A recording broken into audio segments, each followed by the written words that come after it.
নমস্কার বন্ধুরা, আশা করি আপনারা সকলে ভালো আছেন। কাকলি কিচেনে সকলকে স্বাগত। আজকে বানিয়েছি ৫-৬ টুকরো চিকেন ও আলু দিয়ে কোপ্তা কারি। হঠাৎ বাড়িতে গেস্ট আসলে বাড়িতে যদি অল্প কিছু মাংস থাকে তাহলে এইভাবে কোপ্তা কারি বানিয়ে ফেলতে পারেন। তাহলে চলুন কিভাবে বানিয়েছি দেখা যাক। আমি একটা প্রথম মশলা করে নেব। দিচ্ছি কয়েক কোয়া রসুন, দিচ্ছি কিছুটা আদা কুচি, টমেটো কুচি, দুটো কাঁচা লঙ্কা আর কিছুটা পেঁয়াজ কুচি। এটা আমি একটা মশলা বানিয়ে নেব। এই যে এখানে আমি কয়েক টুকরো মাংস নিয়েছি, ফ্রেশ মাংস, হাত ছাড়া। হ্যাঁ, মানে আপনাদের কাছে যদি এরকম ফ্রেশ মাংস থাকে কয়েক পিস, কি করবেন বুঝতে পারছেন না, তাহলে এই রেসিপিটা বানিয়ে নেবেন। হ্যাঁ, আমাদের ঘরে এরকম ফ্রেশ মাংস কেউ খেতে চায় না। হাড় মাংসগুলো রান্না করেছে, এগুলো আমি রেখে দিয়েছিলাম। সেই জন্য একটুখানি এটা টেস্টি করে কোপ্তার মতন করে একটু মুখরোচক করে রান্না করব। আমি এখন এটাকে একটু পেস্ট করে নিচ্ছি। মাংসটা আমি পেস্ট করে নিয়েছি। এখন আমি এর ভিতরে দিয়ে দিচ্ছি একটা আলু, আমি সেদ্ধ করে ম্যাশ করে রেখেছি, আলুটা দিয়ে দিচ্ছি। আপনারা যদি আলু পছন্দ না করেন শুধু মাংস দিয়ে বানাতে পারেন। আমাদের ঘরে আলুটা পছন্দ করে, এই জন্য আলু দিলাম একটু আদা মানে ঘষে দিয়েছি, একটু রসুন ঘষে দিয়েছি, একটা কাঁচা লঙ্কা কুচি দিয়ে দিলাম, পেঁয়াজ কুচি দিয়ে দিলাম কিছুটা, 1 চামচ লঙ্কার গুঁড়ো, স্বাদ অনুসারে লবণ, দিচ্ছি হলুদ গুঁড়ো, দিচ্ছি ধনে গুঁড়ো আর দিচ্ছি জিরে গুঁড়ো, দিচ্ছি 1.5 চামচের মতন বেসন আর দিচ্ছি 1 চামচ চালের গুঁড়ো আর দিয়ে দিচ্ছি একটু সাদা তেল 1 চামচের মতন। সবশেষে ধনে পাতা কুচি দিয়ে এখন ভালো করে মেখে নেবো সবগুলো উপকরণ।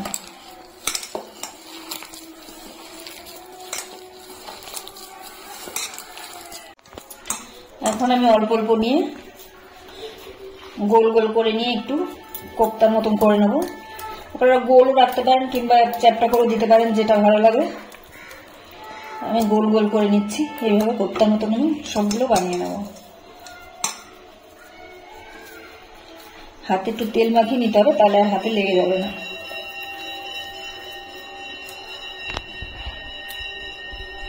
সবগুলো বল আমি এইভাবে বানিয়েছি। এখন আমি একটা কড়াইতে তেল গরম করতে দিয়েছি, বলগুলো একটা একটা করে ছেড়ে দিই।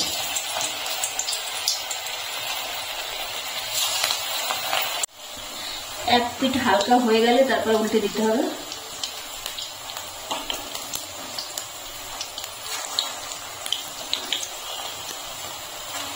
গ্যাসের ফ্লেমটা মিডিয়ামে রেখেই ভাজতে হবে। প্রথমে তেলটাকে ভালো করে গরম করে নিয়ে ফ্লেমটা মিডিয়ামে করে তারপরে ভাজতে হবে। বলগুলো আমার ভাজা হয়ে গেছে, আমি এখন একটা একটা করে তুলে নিচ্ছি।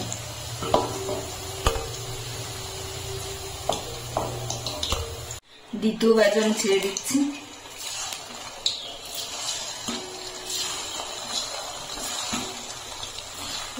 দ্বিতীয় ব্যাচও আমি একইভাবে ভেজে নেব।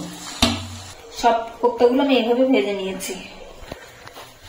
এখন আমি ফোড়নে দিয়ে দিচ্ছি 2 টুকরো দারচিনি, 3টে এলাচ আর 2 টুকরো লবঙ্গ, দিচ্ছি জিরে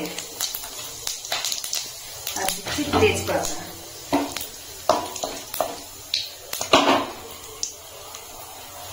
এখন দিয়ে দিচ্ছি কুচানো পেঁয়াজ। পেঁয়াজটাকে আমি একটু লাল করে ভেজে নেব। পেঁয়াজগুলো হালকা লাল লাল হয়ে গেছে। এখন আমি যে মশলাটা প্রথমে বেটে রেখেছিলাম ওই মশলাটা দিয়ে দিচ্ছি।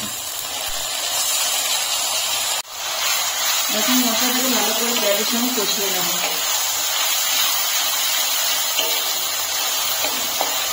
এখন আমি দিয়ে দিচ্ছি হলুদ গুঁড়ো, লঙ্কার গুঁড়ো, জিরের গুঁড়ো আর ধনের গুঁড়ো। এখন মশলাটাকে ভালো করে কষিয়ে নেব। এখন মশলার ভিতরে একটু জল দিয়ে দিচ্ছি, দিচ্ছি স্বাদ মতন লবণ দিয়ে এখন এই জল দিয়ে মশলাটাকে আরেকটু ভালো করে কষিয়ে নেব। মশলাটা আমার কষানো হয়ে গেছে, মশলা থেকে তেল ছাড়তে আরম্ভ করেছে। এখন আমি এর ভিতরে জল দিয়ে দিচ্ছি।